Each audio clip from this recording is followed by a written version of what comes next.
So we're still thinking about the spies of Numbers 13.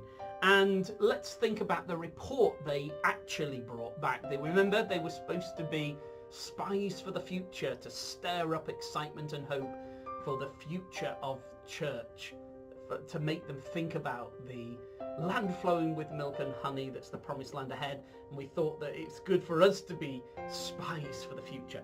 Well, these spies, they did come back with good report about how wonderful the promised land of Canaan was, and it's there from verse 23. They came to the valley of Eshcol, cut down a branch with a cluster of grapes that was so big that it took 2 people to carry it on a pole, and they brought pomegranates and figs.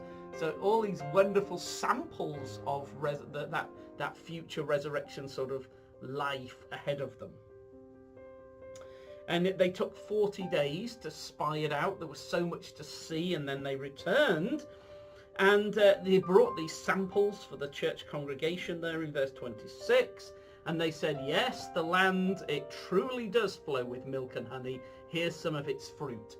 Now, that is what, of course, where the report should have really stopped, or really opened up into preaching, spirit-filled preaching about the future that was ahead of them. But no, verse 28, nevertheless, the people who dwell in the land are strong, the cities are fortified, very large. Moreover, we saw the descendants of Anak, like the Nephilim, the giants. So the thing is, what is it that they saw? Now, not all of them, because Joshua and Caleb, and we'll come to those in a moment. But what the 10 of the spies, they did see the how wonderful the promised land was, but what they couldn't stop focusing on were the enemies that would need to be defeated first. And what they are doing is, they say that they felt like grasshoppers in the eyes. It says that right at the end, verse 32 and 33, the people were great stature. There we saw the giants, and we were like grasshoppers in our own sight, and so we were in their sight. So can you see, they look up at these giants and therefore feel tiny. And that was the problem. What were they looking at? They were looking at the giants.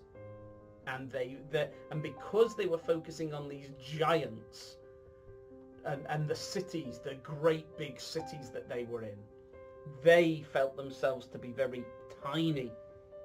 And maybe that's the only thing we'll pick on here from Numbers 13.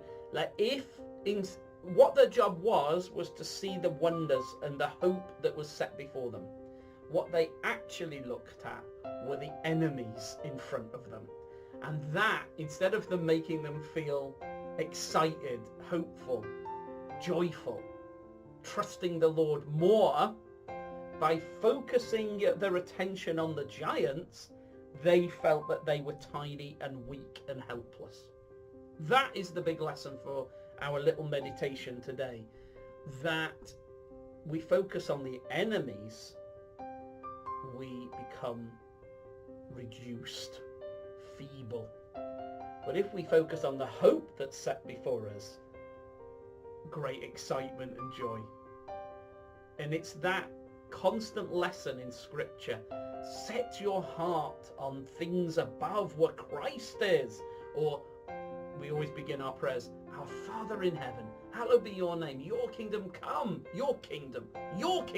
Not the kingdoms of this age with all the problems. I'm not focusing on them. I'm focusing on your kingdom. So it's about focus and the tremendous difference it makes to how we see ourselves and how we see our future.